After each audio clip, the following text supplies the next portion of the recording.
अस्सलाम वालेकुम जी, मैं हूं उस्मान और आप देख रहे हो cricket talk with Usman Ghani. तो पाकिस्तान टीम का ऐलान कर दिया है शाहिद अफरीदी ने। शाहिद अफरीदी जो पाकिस्तान टीम के इंटरिम सिलेक्शन कमेटी के हेड हैं, उन्होंने अपनी पहली असाइनमेंट अब की है। पहले उन्होंने टेस्ट स्क्वाड में थोड़ी चेंजेस ज़रूर की थी, लेकिन जो उनका एक जेन्युइन तरीके से जो पहली असाइनमेंट थी वो ये ओडीआई स्क्वाड था। 16 रुकनी स्क्वाड का उन्होंने ऐलान किया है। इसमें कुछ ऐसे नाम हैं जिसके ऊपर थोड़ी चर्चा करनी बनती है और कुछ के ऊपर मुझे थोड़ी बात करूंगा मैं, क्योंकि आप कोई भी स्क्वाड ले लें आप उससे 100% सेटिस्फाई नहीं होते।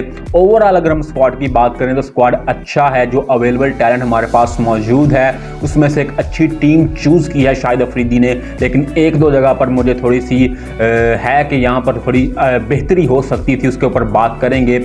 और उससे पहले अगर आप चैनल पर पहली बार आए चैनल को सब्सक्राइब कर दें और साथ लगे बेल आइकन को प्रेस करें ताकि आपको ऐसे ही लेटेस्ट वीडियोस मिलती रहें। तो चलिए बात करते हैं स्क्वाड के ऊपर के जो 16 रुकनी स्क्वाड आज शाहिद अफरीदी ने ऐलान किया है। और सबसे पहले मैं आपको अगर स्क्वाड पढ़कर बता दूं तो उसमें आपको पता है पाकिस्तान टीम के कैप्टन बाबर आजम सबसे पहले आ जाते हैं। फिर फ़खर जमान पहले आपको पता है इन्होंने 24 जो खिलाड़ी थे उनका ऐलान किया था शाहिद अफरीदी ने, उनमें इनको बाद में शामिल किया था। पहले तो 21 थे, फिर 22 हुए, फिर 24 हुए, तो इनको बाद में शामिल किया गया। इनकी फिटनेस के थोड़े से इश्यूज थे, लेकिन इनको बहरहाल इन्होंने 16 रुकनी स्क्वाड में शामिल किया है, जो कि अच्छी चॉइस है क्योंकि फ़खर जमान जैसे प्लेयर्स की ज़रूरत है इस टीम को।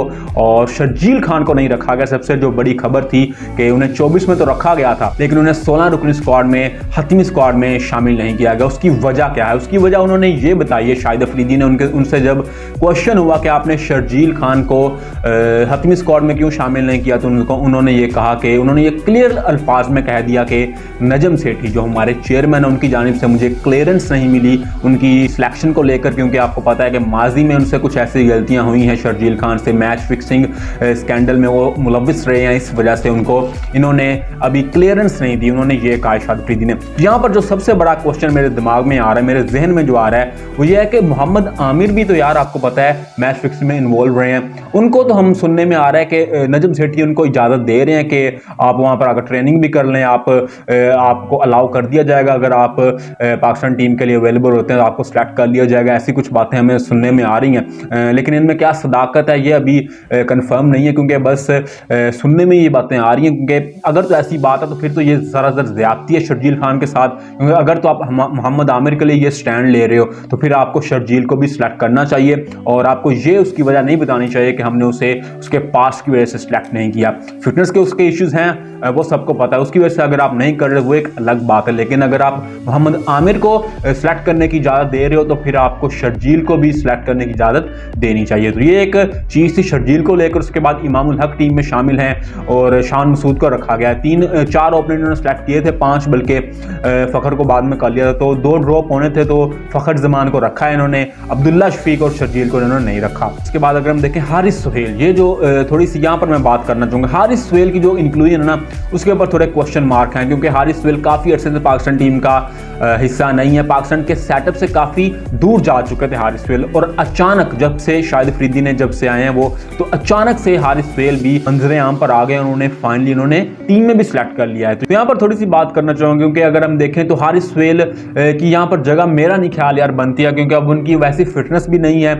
हालांकि मैंने उन्हें इतना डोमेस्टिक में भी इतना कोई परफॉर्म करता हुआ नहीं देखा, और पहले हालांकि अच्छे प्लेयर थे पाकिस्तान के लिए, उन्होंने अच्छा सर्व किया हुआ है, लेकिन फिलहाल मेरे ख्याल से ये थोड़ी सी यहाँ पर मैं थोड़ा सा एग्री नहीं करता इनकी सिलेक्शन से, क्योंकि यहाँ पर इनसे बेटर प्लेयर आप रख सकते हैं। कासिम अकरम को इन्होंने नहीं रखा, उनको आप रख सकते थे, आपका फ्यूचर है, बॉलिंग करते हैं, बैटिंग करते हैं, मिडिल ऑर्डर में आपको एक सहारा देने वाले वो प्लेयर हैं और लंबा खेल सकते हैं, तो उनकी जगह आप कासिम अकरम को रख सकते थे, लेकिन इन्होंने हारिस सुहेल को सिलेक्ट किया है। और अब देखते हैं कि ये फैसला कैसा साबित होता है। मुझे वो उनकी बात अच्छी लगी है शाहिद अफरीदी की, जिन्होंने प्रेस कॉन्फ्रेंस में कहा कि यार हम खिलाड़ी को सिलेक्ट करते हैं, उन्हें एक लंबा रन देते हैं, लेकिन जब वो एक स्टैब्लिश प्लेयर बन जाता है और उसके थोड़े से फेलियर के बाद हम उसको साइडलाइन कर देते हैं और एक्सपीरियंस का हम उससे फायदा नहीं उठाते, तो इसलिए उन्होंने हारिस सुहेल को वापस लेकर आए हैं। तो ये यार फिर बाकी प्लेयरों के लिए भी आपको यही क्राइटेरिया रखना चाहिए। मैं बात करूंगा नीचे जाकर इसके बारे में मैं बात करना चाह रहा हूं। तो अगर हम देखें तो उसके बाद कामरान गुलाम को सिलेक्ट किया है, बहुत अच्छी चॉइस है, बहुत अच्छा डिसीजन है इनको सिलेक्ट करना, क्योंकि इन्होंने डोमेस्टिक में बहुत ज़्यादा परफॉर्म किया। इस साल भी one of the best batsman हमें नजर आए डोमेस्टिक में, और बहुत ज़्यादा रन इन्होंने बनाए हैं डोमेस्टिक क्रिकेट में। और लेकिन अब इनको प्लेइंग 11 में क्या चांस मिले उसके ऊपर भी बात करेंगे। उसके अलावा सलमान आगा, मैंने वही बात की थी, कासिम अकरम और सलमान आगा में से किसी एक को ये सिलेक्ट करेंगे क्योंकि ये दोनों एक टाइप के प्लेयर हैं, लेकिन कासिम अकरम को सिलेक्ट करना चाहिए था यार, क्योंकि वो आपका फ्यूचर है। और सलमान अली आगा भी अच्छा प्लेयर है, उन्होंने प्रूव भी किया कि वो अच्छी बैटिंग कर सकते हैं। लेकिन मैंने आपको पहले भी कहा था, मैं इनकी बॉलिंग से कभी भी इंप्रेस नहीं हुआ।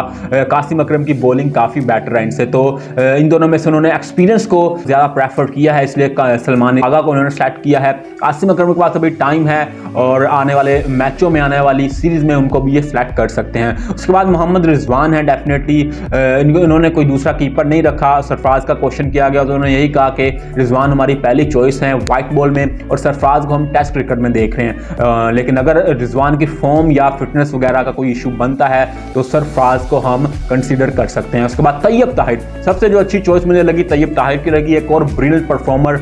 इस साल डोमेस्टिक में इन्होंने बहुत ज़्यादा रन्स बनाए और इनका बनता था, इनका टीम में आना बनता था। लेकिन अब देखना पड़ेगा कि इनको चांस मिलता है प्लेइंग 11 में या नहीं, क्योंकि अगर हम प्लेइंग 11 की भी बात करेंगे तो वहां पर मुझे इनका चांस मुश्किल दिखाई दे रहा है, क्योंकि जैसे इन्होंने टीम सेलेक्ट की है वहां पर मेरा नहीं ख्याल कि इनको टॉप ऑर्डर में, क्योंकि ये खेलते हैं तो वहां पर इनको चांस मिलने वाला है। लोड ऑर्डर में इनका कोई फायदा नहीं होगा तैयब ताहिर का, लेकिन अच्छी चॉइस है, इन्होंने सेलेक्ट किया है और इनको बैक करना चाहिए, प्रॉपर चांस मिलना चाहिए ऐसे खिलाड़ियों को जो डोमेस्टिक में परफॉर्म करते हैं। डोमेस्टिक को इज्जत देनी चाहिए, जो कि शाहिद अफरीदी ने की है। यहाँ पर मोहम्मद नवाज है हमारे ऑलराउंडर में आ जाते हैं, नसीम शाह, फिर वसीम जूनियर, मोहम्मद हसनैन और हारिस रऊफ, ये हमारी बैटरी हो गई। बॉलिंग लाइनअप में शाहनवाज दानी भी हैं और फिर उसामा मीर को उन्होंने सेलेक्ट किया है।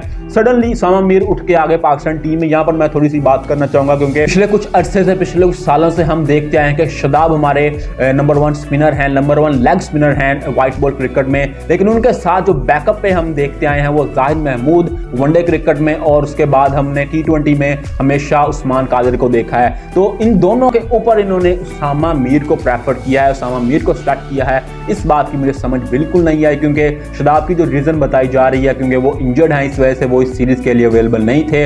और ये भी एक यार नई चीज़ आ गई है कि बहुत ज़्यादा हमारे खिलाड़ी इंजर्ड हो रहे हैं, कोई ना कोई हर सीरीज में खिलाड़ी हमारा इंजर्ड हो रहा है, बड़े बड़े खिलाड़ी इंजर्ड हो रहे हैं, और हमने इनको बिग बैश में तो भेज दिया जाने के लिए, वहां पर गए हैं, वहां पर इंजर्ड होके आ गए हैं। तो ये यार बात मुझे समझ नहीं आती, जब आपका कोई डोमेस्टिक सीजन चल रहा हो, आपके होम सीजन में मैचेस हो, तो आप उन्हें बाहर क्यों जाने देते हैं और वहां पर जाकर वो इंजर्ड हो जाते हैं। तो ये बहुत गलत चीज़ है, इससे इनको सीखना चाहिए। और अब देखिए शादाब हमारा मेन वेपन है व्हाइट बॉल क्रिकेट में, तो वो इंजर्ड हो गया बिग बैश में और अब इस सीरीज से बाहर है। तो उसकी जगह इन्होंने उसामा मीर को सेलेक्ट किया है। उसामा मीर का हालांकि इस सीजन, ये जो सीजन है बहुत उम्दा रहा है, उन्होंने ब्रिलियंट बॉलिंग की है, लेकिन यार फिर वही बात आ जाती है, आप एक प्रोसेस के जरिए आते हैं ना। आपके साथ जो बैकअप में लगे हुए थे जाहिद महमूद और उस्मान कादिर, उनको आपने कहा किया, फारिग कर दिया। फिर वो जो मैं बात कर रहा था पहले के एक्सपीरियंस, जैसे उनकी बात कर रहे हैं शाहिद अफरीदी के, हम खिलाड़ियों को बैक करते हैं, हम खिलाड़ियों को लेकर चलते हैं, लेकिन सडनली हम उनको साइडलाइन कर देते हैं। जब वो मिच्योर होते हैं हम उनको साइडलाइन कर देते हैं, ये गलत चीज़ है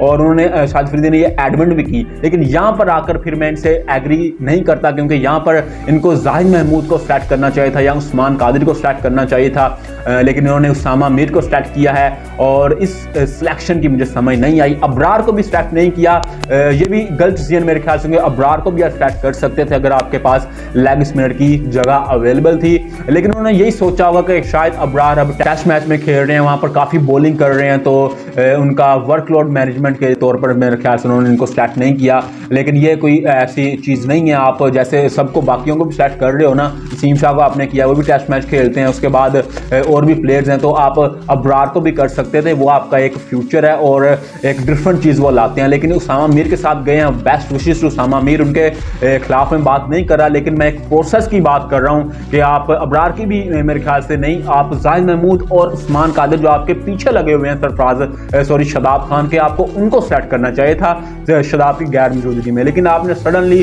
पता नहीं कहां से लाकर उसामा मीर को सेलेक्ट कर लिया। और ये चीज़ है यार। बाकी ओवरऑल अगर हम देखें तो अच्छा स्क्वाड है, बैलेंस स्क्वाड है, और एक दो जगह पर मुझे थोड़ी सी ऑब्जर्वेशन थी जो मैंने आपसे डिस्कस की, एक हारिस सुहेल को लेकर और उसामा मीर को लेकर। बाकी अच्छा स्क्वाड है, शर्जील की बात मैंने की। तो अगर आपके ख्याल से ये कैसा स्क्वाड, आप भी अपनी राय का इजहार कर सकते हैं कमेंट बॉक्स में बताएं कि आपको ये स्क्वाड कैसा लग रहा है। शर्जील खान के हवाले से जो उन्होंने बात की वो सही बात कर रहे हैं, गलत कर रहे हैं? आपको शर्जील को रखना चाहिए था? मेरे ख्याल से तो रखना चाहिए था।